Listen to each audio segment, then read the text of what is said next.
Hello everyone, स्वागत है आप सभी का आज की क्लास में। ये सेकंड क्लास है सीईटी मॉक टेस्ट सीरीज में। 100 क्वेश्चन के पूरा टेस्ट रहेगा और इसमें आपको 100 क्वेश्चन के अलावा हर क्वेश्चन से रिलेटेड 3-4 इंपॉर्टेंट पॉइंट्स भी बताए जाएंगे। सो ओवरऑल बहुत हेल्पफुल रहने वाली है क्लास आप लोगों के लिए। आइए स्टार्ट करते हैं आज की इस क्लास को हमारे पहले क्वेश्चन के साथ। सो हमारा पहला क्वेश्चन है, तुगलक शासक फिरोज तुगलक ने हरियाणा प्रदेश के हिसार जिले में कौन सा नगर बसाया था? तो राइट आंसर हो जाएगा फतेहाबाद। फिरोज शाह तुगलक जो कि तुगलक शासक रहे हैं, इन्होंने हरियाणा प्रदेश के हिसार जिले में एक नगर बसाया जिसका नाम था फतेहाबाद और 1352 ईस्वी के अंदर इन्होंने फतेहाबाद नगर की स्थापना की थी अपने पुत्र फतेह खां के नाम पर। ठीक है, और अगर हम बात करें 15 जुलाई 1997 को फतेहाबाद को जिले का दर्जा दिया गया और इससे पहले फतेहाबाद हिसार जिले का ही हिस्सा होता था। ठीक है, ओके, चलिए नेक्स्ट क्वेश्चन देखते हैं। अब नेक्स्ट क्वेश्चन इज, हरियाणा का निम्नलिखित में से कौन सा प्राकृतिक भाग सबसे बड़ा है? तो हरियाणा का सबसे बड़ा जो प्राकृतिक भाग है वह है मैदानी भाग। ठीक है, सो राइट आंसर हो जाएगा ऑप्शन सी। चलिए next question is, Kalpana Chawla चिकित्सा विश्वविद्यालय, कल्पना चावला मेडिकल कॉलेज, ठीक है, कहाँ स्थापित किया गया है?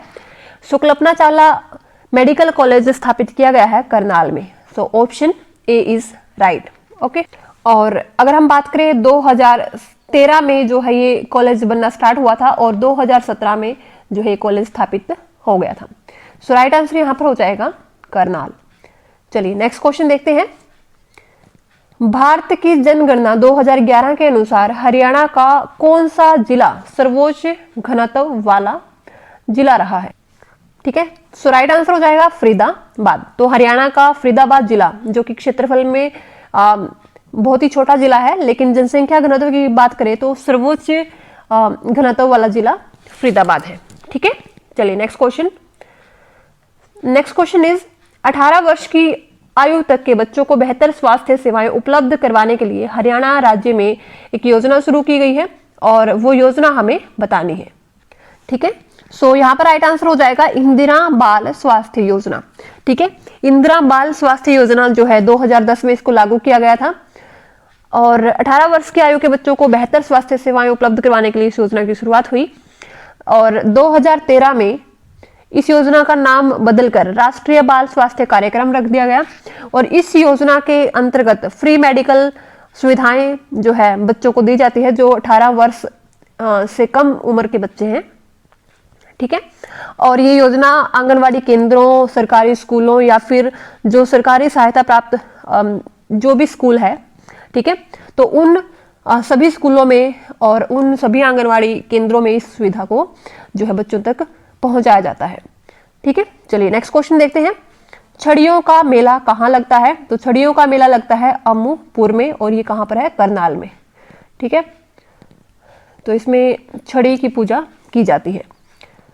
नेक्स्ट क्वेश्चन है, बिरबल का रंग महल कहाँ पर है? तो बिरबल का रंग महल है यमुना नगर में। ठीक है, तो बूढ़िया नामक स्थान पर जो है बिरबल का रंग महल है जो कि यमुना नगर से लगभग 12 किलोमीटर दूर है। ओके, नेक्स्ट क्वेश्चन देखते हैं। हरियाणा सरकार द्वारा किस वर्ष 10+2+3 शिक्षा प्रणाली लागू की गई?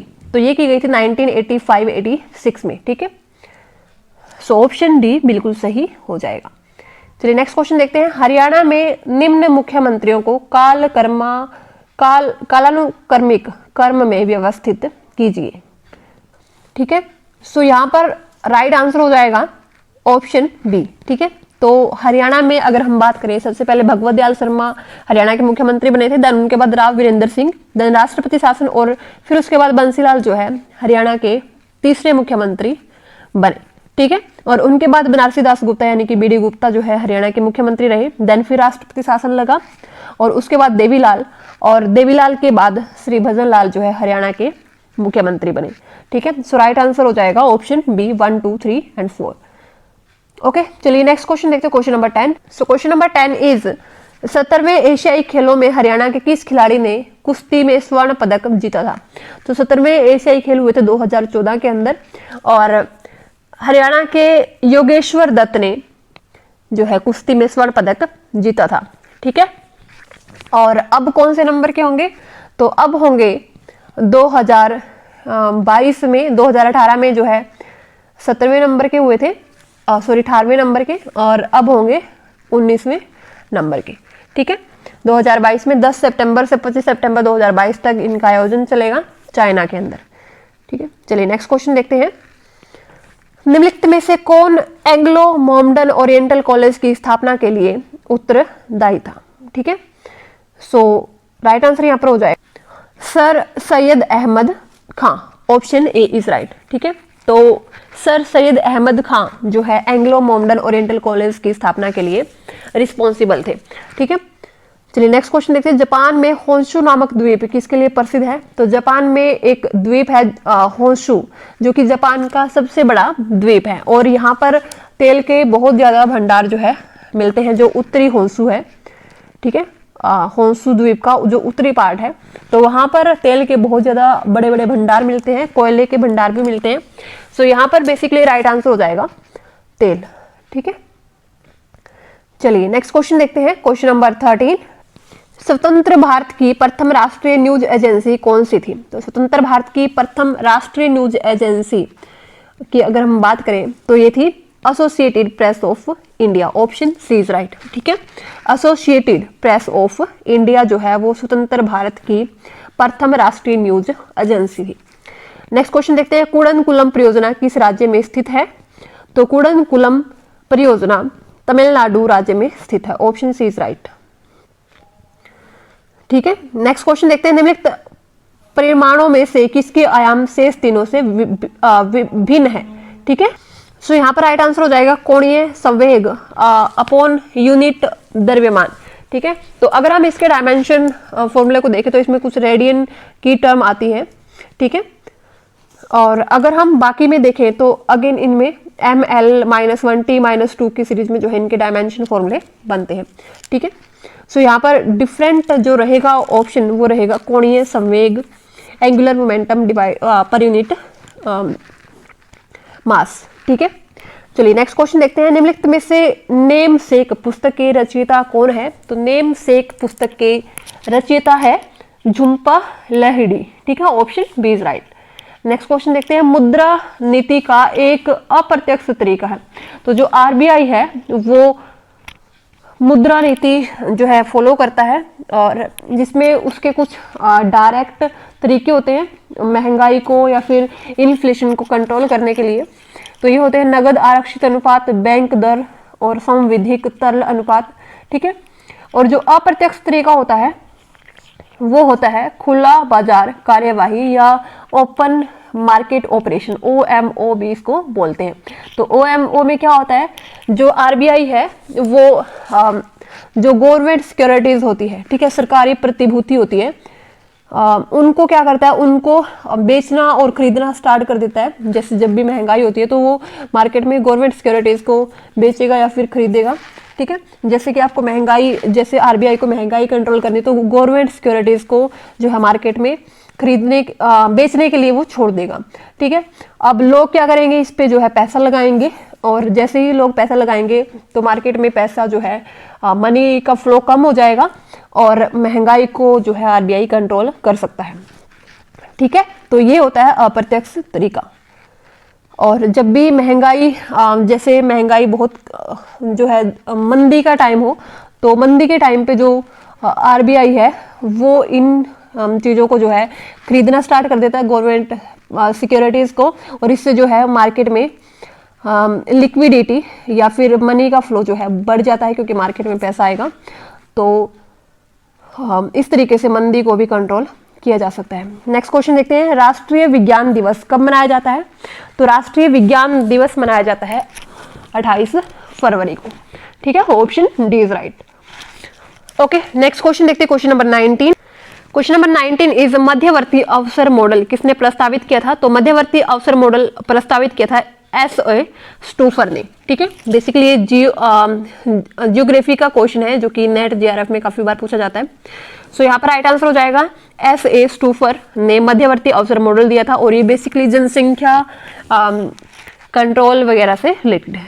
ठीक है, चलिए नेक्स्ट क्वेश्चन देखते हैं। महाभारत का प्रारंभिक नाम क्या था? तो प्रारंभिक नाम था जय संहिता। जय संहिता। ठीक है, नेक्स्ट क्वेश्चन देखते हैं, अभी तक ज्ञात विश्व का सबसे बड़ा तेल भंडार कहाँ है? तो ये है वेनेजुएला में। ठीक है, ओके। तो वेनेजुएला जो है एक ऐसा कंट्री है जहां पर विश्व का सबसे बड़ा तेल भंडार अभी तक ज्ञात है। ओके, और वेनेजुएला की अगर हम बात करें कैपिटल की, तो कैरेकस जो है वो वेनेजुएला की कैपिटल है। ठीक है, चलिए नेक्स्ट क्वेश्चन देखते हैं, क्वेश्चन नंबर 22।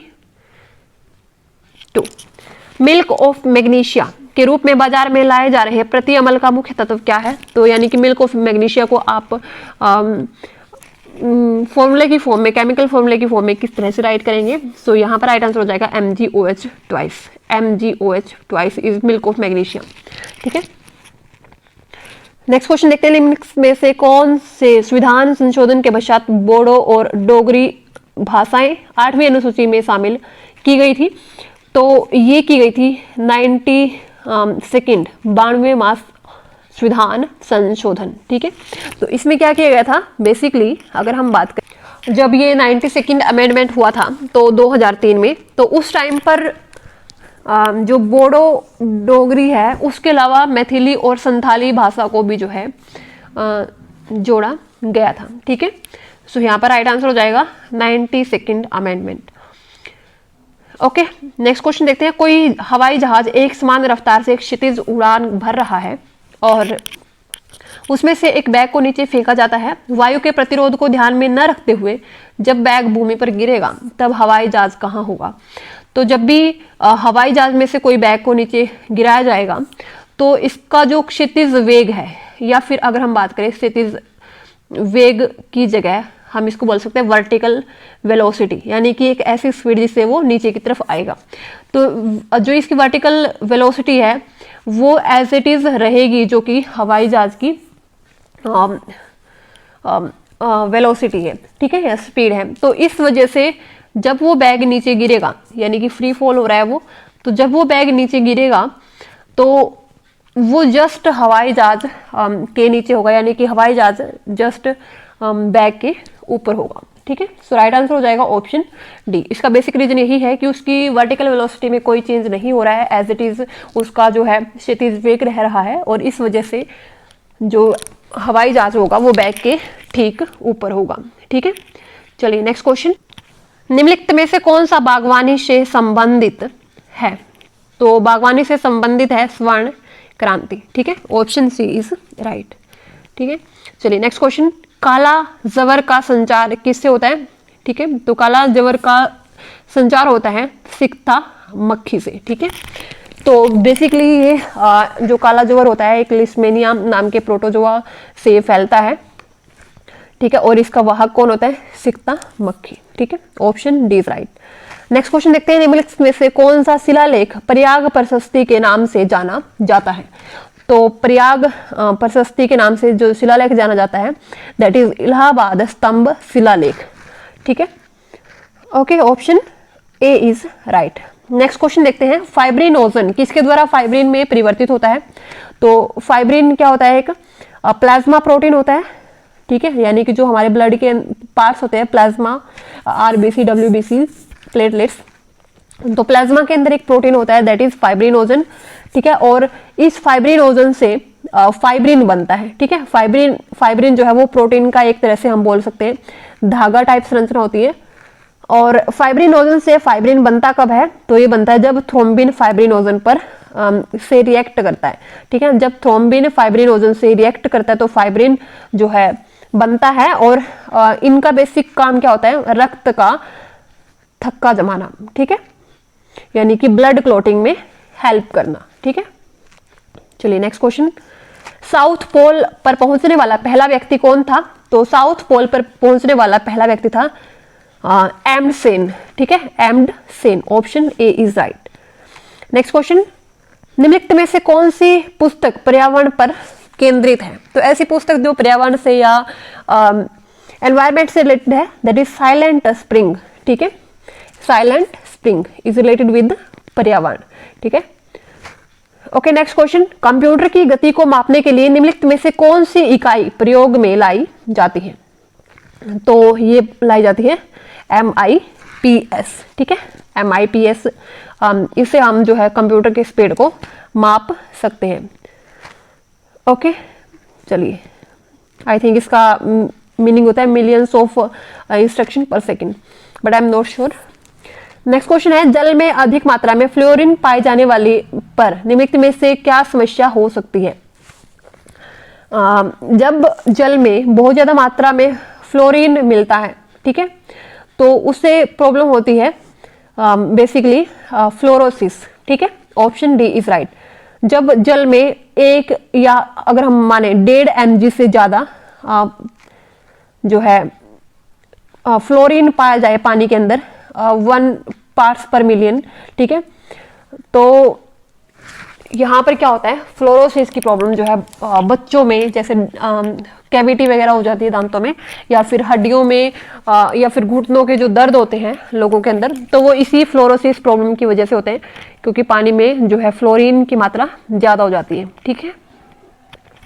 चलिए next question, question number 33, politics या राजनीति शब्द का सबसे पहले किसके द्वारा जो है ये शब्द प्रयोग में लाया गया है? सबसे पहले इसका प्रयोग किसके द्वारा किया गया?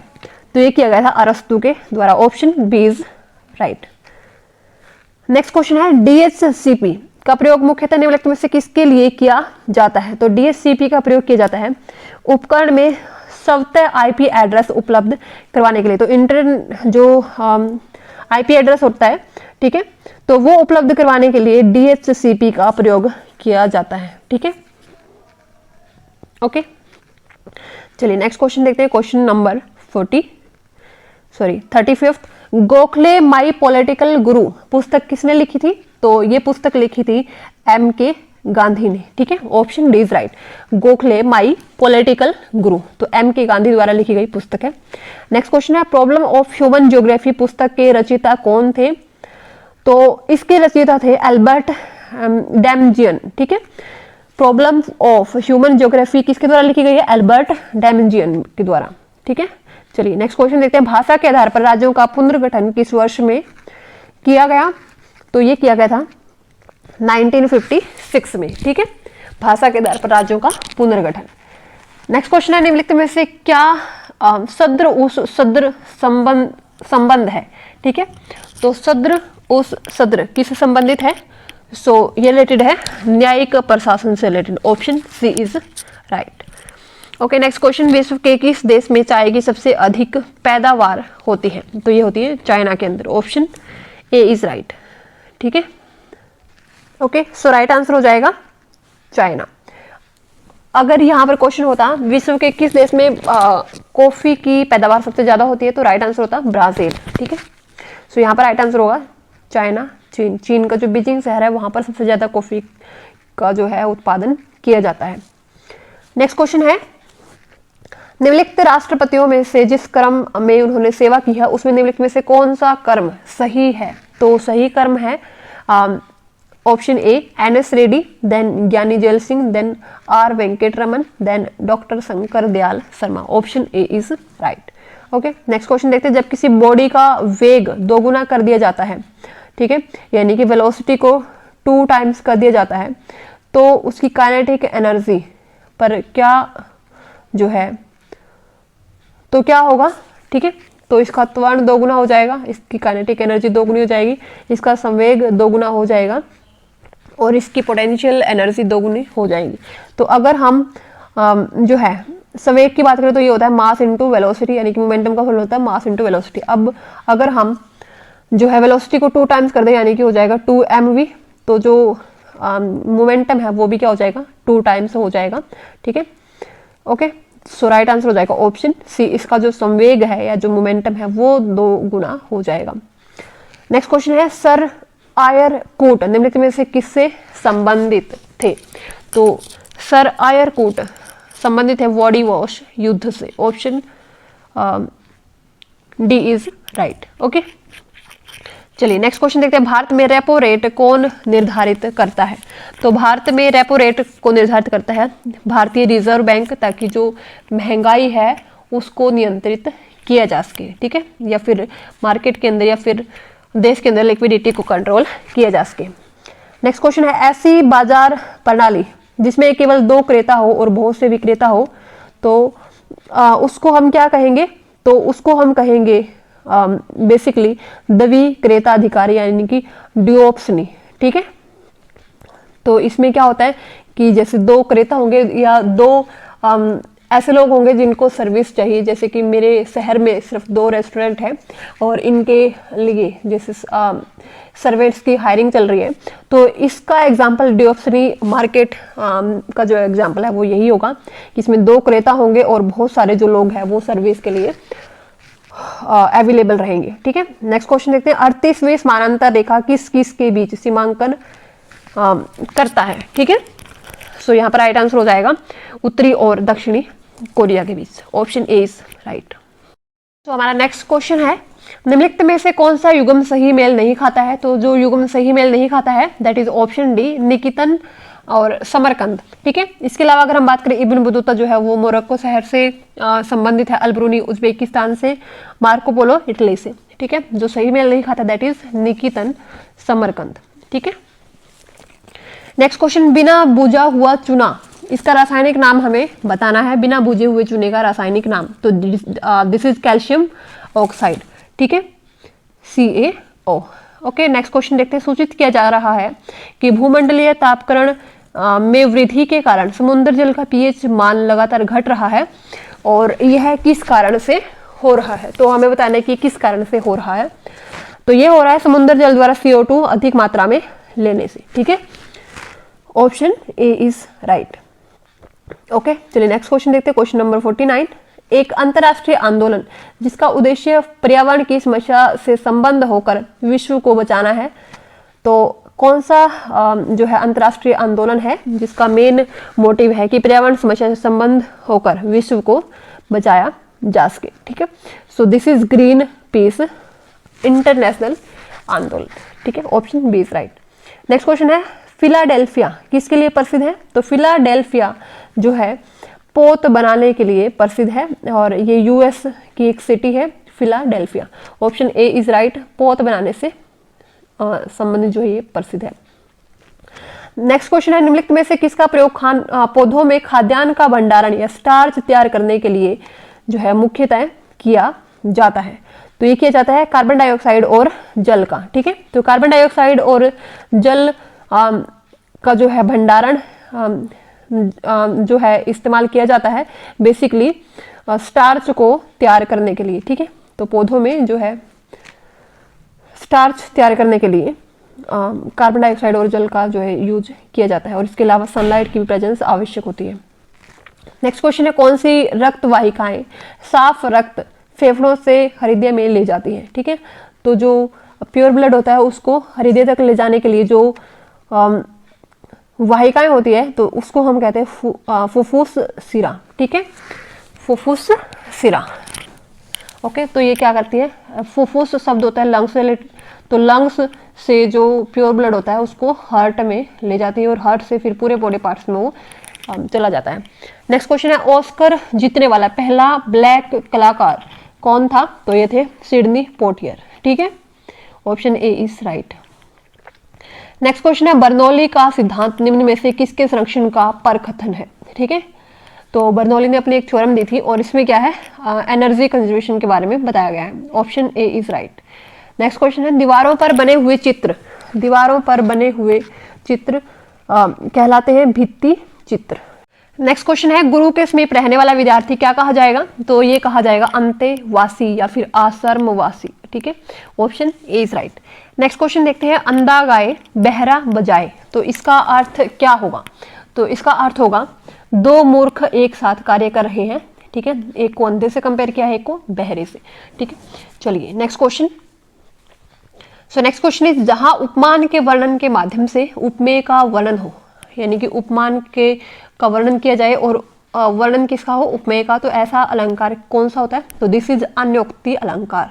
ठीक है, तो अन्योक्ति अलंकार में क्या होता है, अप्रस्तुत जो चीज है उसके माध्यम से जो चीज सामने है उसका वर्णन किया जाता है। ठीक है, तो अप्रस्तुत यानी कि उपमान, उपमान के माध्यम से उपमेय का वर्णन किया जाता है। नेक्स्ट क्वेश्चन है, लाली मेरे लाल की जित देखो तित लाल में लाली का अर्थ क्या होगा। तो लाली का अर्थ होता है भक्ति का रंग। ठीक है, ओके नेक्स्ट क्वेश्चन, क वर्ग का उच्चारण स्थान है, तो क वर्ग का उच्चारण स्थान कौन सा होता है? कंठ। ठीक है, ओके। नेक्स्ट क्वेश्चन है, जल में लगने वाली आग को क्या कहा जाएगा? तो ये कहा जाएगा दवाग्नि। ठीक है, option A is right. Next question देखते हैं। नेक्स्ट क्वेश्चन है, ऊर्ध्वगामी शब्द का सही अर्थ क्या है? तो ऊर्ध्वगामी शब्द का सही अर्थ है ऊपर की ओर जाने वाला। ठीक है, option C is right. Next question है, थन फटने और पशु के बच्चे द्वारा काटे जाने पर मरहम लगाना चाहिए, तो किसका मरहम लगाना चाहिए? तो ये होता है बोरिक एसिड। ठीक है, बोरिक एसिड का मरहम लगाने से जो इन्फेक्शन वगैरह है, इंसेक्ट या फिर फ्लीज, कॉकरोच वगैरह का जो